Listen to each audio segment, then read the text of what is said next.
He's been working out twice a day, every day, and he feels great. And, when he did show me his tattoo, he looks stronger already. He's been working pretty hard. Our doctors went through everything from the combine and all the tests that were ordered, and we feel very comfortable, and he's ready to hit the ground running. We plan on seeing him in Summer League. DJ PK, there is Austin Ainge talking about Darryn Peterson. The Jazz used the second pick in the draft to bring in the Kansas Star. A big night in New York, and the guy who was there for all of it joins us now. Ben Anderson, you hear him with Jake from 2 till 6 right here on The Zone. Ben, good morning. Hey, DJ. Hey, PK. Hello. So you're there, you're the station's eyes and ears, and you get to go backstage and have conversations with people. When this recedes into your memory, there's probably a couple details you'll hold on to. What are your big takeaways from this night? What'd you see? What'd you hear that's going to stick with you? Yeah, I guess it's the big surprise of what Darren's actual personality, at least for now, seems to be versus what he was billed as at Kansas, which was, this quiet Kawhi Leonard type player. I've talked to Kawhi before. He is extremely quiet. He's very serious. He doesn't seem to really loosen up hardly at all. And that's not the case with Darryn. Darren's quite loose. He's definitely a pro. I mean, you can tell he's very mature for his age, but he does not seem like somebody who's going to have a hard time fitting in. He doesn't seem like he's going to have a hard time, finding his teammates and becoming one of them. I think that kind of 180 compared to what the expectation was most surprising to me. He said that he thinks, along with Keyonte George, that they can form a dynamic, if not the best backcourt in the league. Just wondering, as far as the assimilation process, Ace Bailey is already there, obviously. How do you think those three fit together with what the front court has? I mean, at some point, you might have to replace one of the front court players with Ace Bailey if Ace Bailey is good enough to do it. For now, I suspect Ace and Darryn will play probably pretty similar roles. Obviously, Darryn will be able to play a little bit more point guard, but early in his career, I don't know how much he's going to be tasked with that. Keyonte George, he can play off the ball as well, so that might be his best opportunity. But if he's playing with the second unit, I still think Isaiah Collier, assuming he's on the team, is going to get the majority of those reps as a point guard. And that might make Darren's life really easy. He doesn't have to go out there and, get everybody involved. He can kind of just focus on his own game, getting shots up. And that's his skill that should translate right away in addition to what he does on the defensive end. I mean, he is a pure shooter, and I think that's something the Jazz could certainly use. You do a podcast with Chandler Holt here at KSL Sports every Monday. You guys have your Jazz Notes podcast. And Chandler posted something on social media last night, a quote from that apparently Peterson told his agent after the NBA draft combine. Something about Utah I like. Their energy. I feel like I could be with those guys. Close quote. Do we need to remember quotes like this? This is a kind of quote that just tells us what a bunch of smoke screens the draft is and how much people are trying to manipulate it. I mean, it was the whole Ace Bailey saga a year ago. Now this quote and worried about him not working out here, yet he's telling his agent this. Should this just be a lesson to us all about the draft process? Yeah, I think I even brought it up on your show that, when the Jazz drafted Dante Exum, they kind of, not famously, but notoriously passed on Marcus Smart, who ended up being a very good NBA player. And the rumor was Marcus didn't want to come out to Utah to work out because they already had Trey Burke on the team and he wanted to be a point guard. And then we learned 5 years later that he and Quinn Snyder talked for several hours the night before the draft. So I do think these teams always find a way to get in contact. And while agents try to position their players and teams try to position and keep everything hidden, I suspect there's more contact behind the scenes than most people recognize because, worst case scenario, you don't end up as a number one overall pick. It'd be nice to know who you're going to. It'd be nice for your family to know something about the state, the team, the organization. So I think the fact that this does get done probably should always remain in fans' eyes that this is something that just because you don't hear about it doesn't mean, everyone's not dotting their I's and crossing their T's. What was his group like as far as who was there with him? It was just family. I think his agent was at the table as well, but he's pretty, I don't want to say small town, but I just don't think he needs a lot. I think he's pretty well contained. It seems like his group is pretty well contained. Even walking around, and this is not a knock on AJ DeBonza at all. There's a lot of different ways to do this, and I've seen a lot of guys have success, but everywhere AJ went last night, his dad was there. There was a huge group of family, a huge group of people, all of his handlers from DC. It was just a lot. It's kind of a big crowd, and everybody noticed it as he was walking around because it was hard to miss. There was just so many people. it's just not really how Darryn seems to operate. I mean, he had plenty of attention last night, but he's kind of I don't want to say the word loner. I don't think he needs a lot. I don't think he wants a lot. I think he likes his privacy. It seems like he likes to be kind of low down and quiet, and I won't be surprised if that follows him to Utah. It looked like as you went around the table, I was guessing mother, brother, sister, dad, agent, and then somebody. I don't know if you got to meet any of them or talk to any of them. No, I mean, they weren't in the green room, they were in the green room, but they didn't follow him down to the press conference area at all. And again, AJ's dad is his agent, so it makes sense why he would be around. But no, there just was not a lot of bodies or anyone guiding him around. I do think he's comfortable being on his own. I'll be curious who ends up coming to Salt Lake with him. Some guys bring, a lot of people. Taylor Hendricks notoriously brought his mom, and his brother transferred to UVU. I think he was happy to have his infrastructure around him. And I think Keyonte George came out here with a cat and his girlfriend and ended up getting a dog. But not everyone needs the whole group.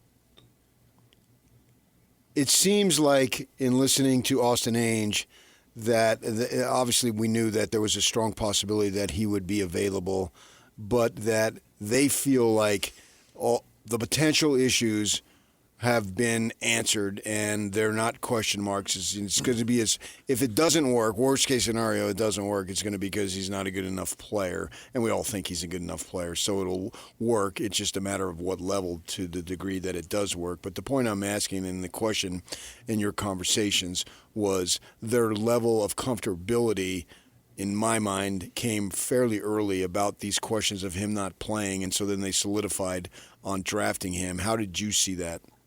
Yeah, I think based on the fact that the team has relatively strong ties to Cam Boozer through Carlos, probably understand everything Carlos or Cam Boozer has done for several years because they've scouted him just as closely as I'm sure they did with both AJ DeBonsa and Darryn Peterson, that if the Jazz were comfortable passing on a player as good as Cam, probably means they were pretty assured that there was nothing long-term wrong with Darryn Peterson. Now, let's see. He's got to get on the floor. He's got to actually prove it. And if it continues to linger and plague him, then it could be one of the bigger mistakes the Jazz have ever made. And sometimes you don't know those things until they actually get on the court.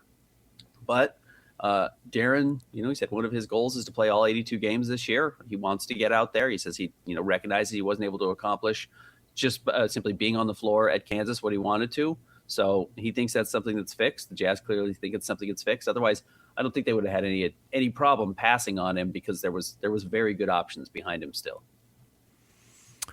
We get to see a lot on TV, but I don't know if we get to see everything. When he went back and did the media, did you get any more interaction with him, hear anything, or they whisk him away after a quick media session there in New York? No, he doesn't seem too big for anybody. Now, that's why the draft is fun. These guys generally haven't had a bunch of paychecks hit. Now that's different in college. He's got some money, I'm sure. And I heard he signed an absolutely massive deal with Adidas yesterday. I overheard, and this was just on the train, but I think it was agents talking that it's the biggest deal for a rookie since LeBron James.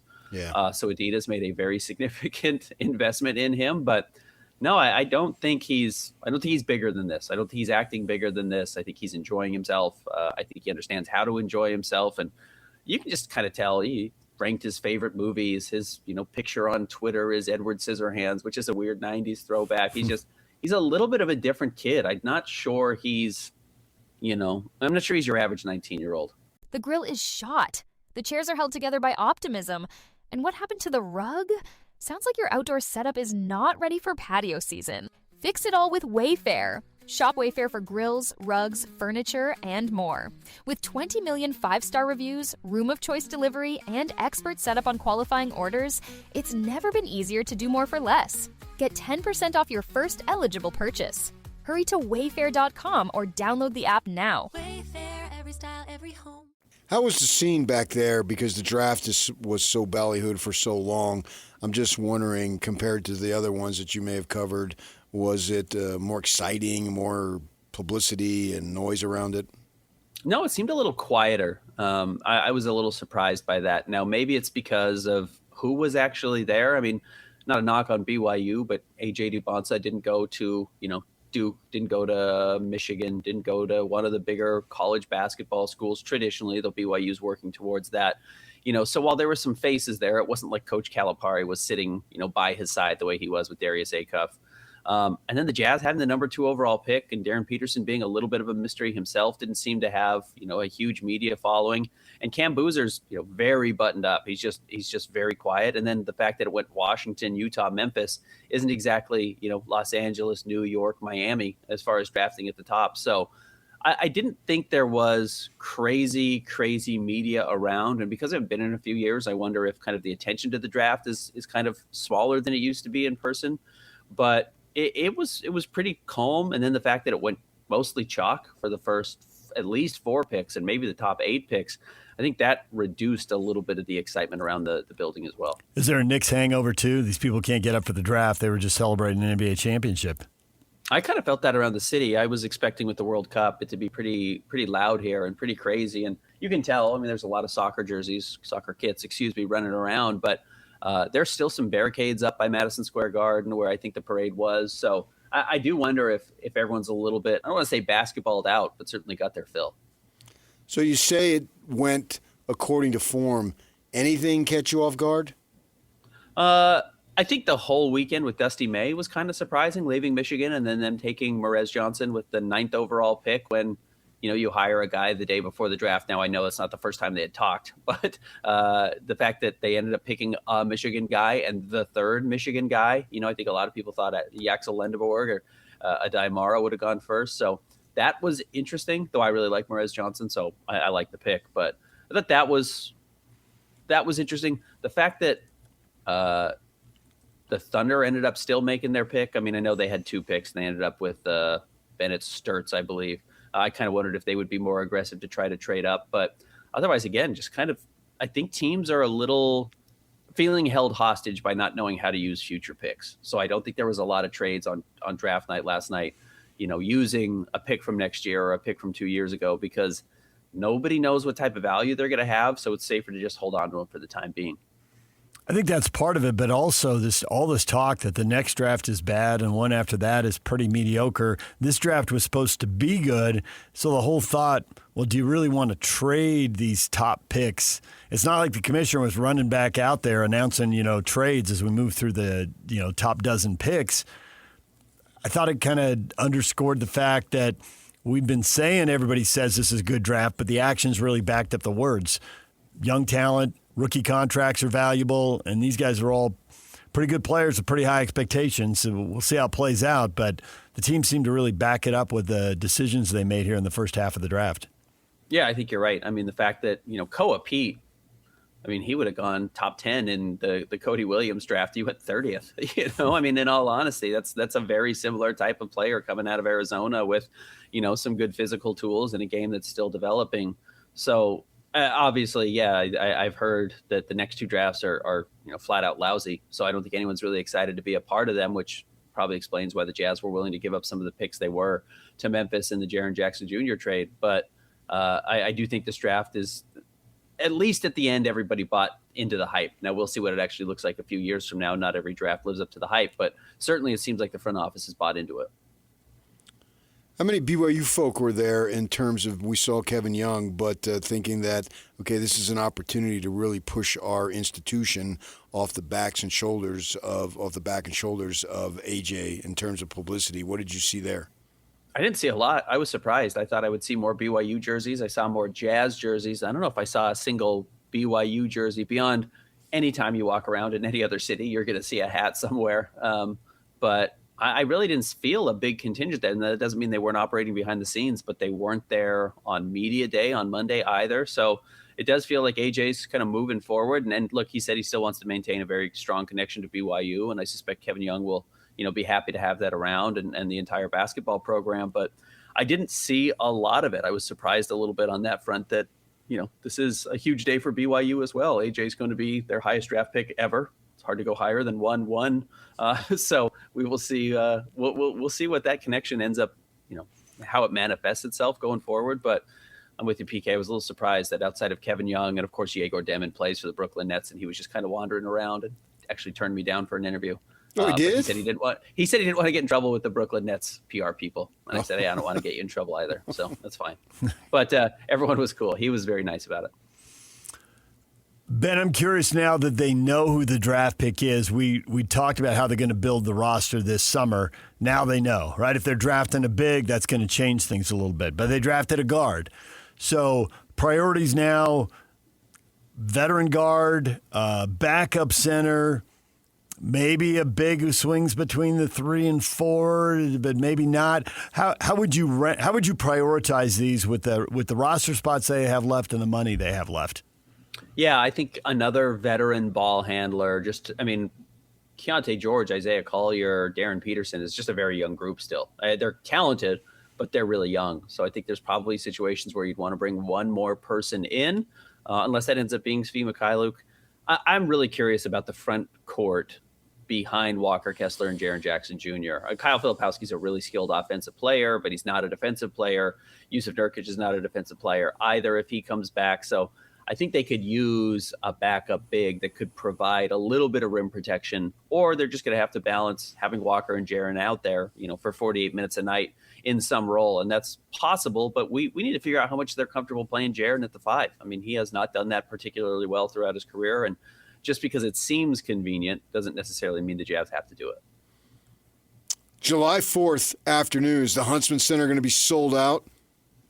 I would imagine. I mean, I know it's the 250th anniversary of the state or the country, so that might be a little bit of a distraction, but you guys saw the draft party last night. I'm sure you had some fans come down and hang out at JCW's as well. Yeah. There's a lot of excitement about this team, and the fact that I think you're going to get both Ace Bailey and Darryn Peterson on the floor together is the best summer league roster the Jazz have probably ever fielded.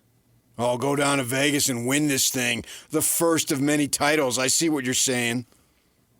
We'll see. We'll see how much Ace ends up playing. I haven't heard anything, but maybe he doesn't end up going all the way down to Vegas and still, suiting up in some of those games. Maybe he does. The second-year guys traditionally do, but Ace isn't your traditional second-year guy. You think there are any guys on the roster? PK was talking yesterday, and he's right. I couldn't name off the top of my head everybody who played for the Jazz last year. Maybe you could. I think there were like 25 guys. I might be off on the number, but I think I remember something at the end of the season about that was like the 24th or 25th player who suited up for the team this year. Did they find any diamonds in the rough? Obviously, some of those guys, they were trying to lose games, and every loss was important because they needed every loss and to win the coin flip with Sacramento to get to number 2. So some of those guys clearly are just on their way, but was there anybody in there that we're not talking about or overlooking who's going to be part of this? I think Blake Hinson has a real chance as a two-way contract guy that signed a 2-year, two-way contract. He's 26 years old. I mean, he shot like 47% from 3 last year, and it was a weird role. Again, a role that is not going to be there for him this season as the Jazz are trying to actually compete. He's not going to be able to shoot it every time he touches it, but if he makes it every time he shoots it, it's going to be a real, feather in his cap. And, Jazz did draft a player who conceivably could replace Bryce Sensabaugh, depending on who outplays, one another coming up here in the offseason. And they're going to need shooting and they're going to need some size. And but I thought Blake Hinson played really well and is very affordable. And we know now how expensive contracts get very quickly. I mean, you're talking about a 26-year-old who's bounced around the NBA a little bit in the G League. It's never really broken through and really seemed to break through. He's got the body. Certainly seems to have the demeanor. So that's a name I would keep an eye on as a chance to make the roster, as a two-way player, and then eventually maybe move that up to a minimum level contract that could potentially replace somebody else and give the Jazz some save money. Ben, we appreciate it as always. Safe travels, and we'll hear you back on your show with Jake. Weekdays 2 to 7 right here on The Zone. Thanks, guys. Ben Anderson from New York, where he's covering the draft. DJ and PK, Matt Tate covers the Kansas Jayhawks. He'll talk Darryn Peterson with us after the break. He joins us from our R1S1 Sports and Wave the Wheat. Matt Tate on Darryn Peterson next. Stay with us.